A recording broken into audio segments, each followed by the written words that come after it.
Hi, fifth grade. We are going to be studying printmaking. Now, I'm not talking about things that you get off a printer, but that's where this came from. So that's why we call it a printer. Because back in the day, they didn't have computers or anything, so they would do something called printing, which means that they were taking an image and transferring it somewhere else. So what that could be was like there was a person who maybe carved something into wood. They would ink up the wood and then put a piece of paper on top, and that image would transfer over. So we're going to be doing something similar and be trying out some of these different printing techniques for the next few days. All right, fifth grade. So we are going to start a really fun project. This is going to be very experimental, so you may not know what it's going to look like. I'm going to give you guys a Sharpie. You're going to return this to me so I can sanitize it. But what I want you to do first is I want you to find the bottom left-hand corner, and your paper can be tall or it can be wide. It's up to you. Write your name and then give me a thumbs up. All right, awesome. So now on the right side, I need you to write your class code. I'm gonna write that on the board. Just give me a thumbs up once you have it copied. All right, so next I'm gonna pass something out to you. You'll need the Sharpie for it, and then we'll return it in a moment. So I'm going to give you your own washable paint. So this is for you to use. As long as you take care of it, this will be great for you to use all year long. Now we're gonna keep it in the classroom just because it's gonna get wet, so you really don't want a wet bag going back to class. But you're gonna take your Sharpie and you're gonna write your name on this little window here so I can see the orange, yellow, and green poking through. You're gonna write your name. I'm gonna write Mr. Boatfield, but if your name is Caden, you'll need to write Caden. If your name is Kaylin, you'll need to write Kaylin, whatever your name is, and write that name in that little window. All right, so we're gonna keep this out. Inside is a paintbrush for you to use from now on. That is yours, so we can keep things sanitary. No COVID in here, please. When I give you guys permission to walk around, you're gonna get a couple of things, or just one, depending on what you want. I'll have these rubbing plates kind of scattered out. They're all different, so you just pick one that you want.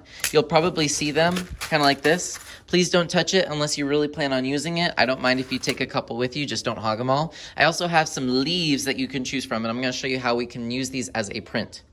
Okay, so here's how these things work. You have a rubbing plate, you have a leaf, or whatever you chose. This is the one I chose. You're either going to use crayon or color pencil to make some underpainting. So what underpainting is you're going to make some really cool effects. When we start doing some of our prints on top of this paper, it's going to look even better. It's going to give our art some depth. So I'm going to take this rubbing plate, I'm going to put it under my paper. You can use crayon or color pencils. I don't really like crayon just in general, but I think it does the best job for doing full textures.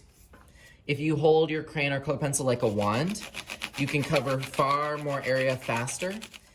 You can also use the leaves too if you want more of a seasonal art. If you press hard enough, you should be able to get that texture of the leaf. Oddly, one of the best colors to get the cool effects is the yellow. Normally I wouldn't use it because it really doesn't show up, but you're gonna see in a second that if you use a dark paint on top of it, it shows up really well. It looks like highlighter yellow. All right, I'm gonna fill this up with texture and I'll be right back. All right, so this is what it might look like. Honestly, it looks like a whole lot of nothing, but you'll see how cool it's gonna look when we do some watercolor on top of it. So you have your watercolor paint. All you need is water. Just come by the sink and get some water. I'll have some poured for you and you can get started. All right, and this project is not about your skill with the paintbrush. This is more experimental. So I'm gonna give you a tip to make this fast for you. You can use any color you want. I say go for a color that is different. On your paintbrushes, you're gonna see this little tube. Just take that tube off and throw it away at some point today.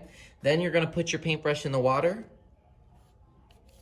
Pick whatever color you want, and just like with the watercolor that we used, go around the oval and put it where you want it. I'm gonna go over that yellow, watch what happens. So wherever you put the crayon or the colored pencil is where it's gonna stay. I saw a couple fifth graders and they were painting just little lines like this. Well, if you do that, that's gonna take you the whole class period. Hold the paintbrush on its side like a magic wand and you can cover way more area faster. We want these done by next time so that we can do some prints over them. All right, I'm going to quickly paint this up, just random colors. It's gonna be way more interesting at the end. I'll be right back. When you pick up your water cup, you might want to pick up a paper towel too. The reason is because you want to protect that yellow. Whenever you switch colors, remember you dip in the water, dry off, just like when you get out of a bath or shower. Otherwise, you're going to get a color in that yellow and it's going to look disgusting. So when I'm ready for a new color, dip, let it drip, and then go into that new color, but make sure that brush is clean.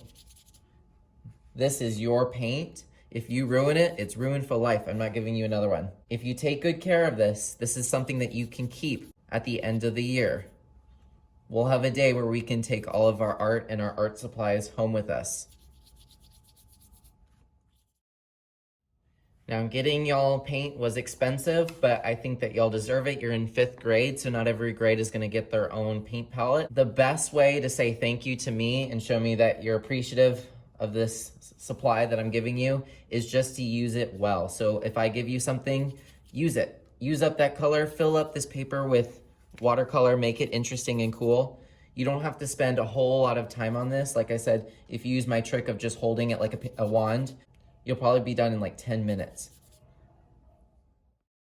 So I'm pretty much done. I'm gonna close this up and I'm gonna put my paintbrush inside. This is yours to keep, so don't give me that paintbrush back because I'm gonna get confused and you're never gonna have that paintbrush again. I'm gonna show you what we're gonna be doing next time. Obviously, normally I would let this dry. You can see some of that texture popping through.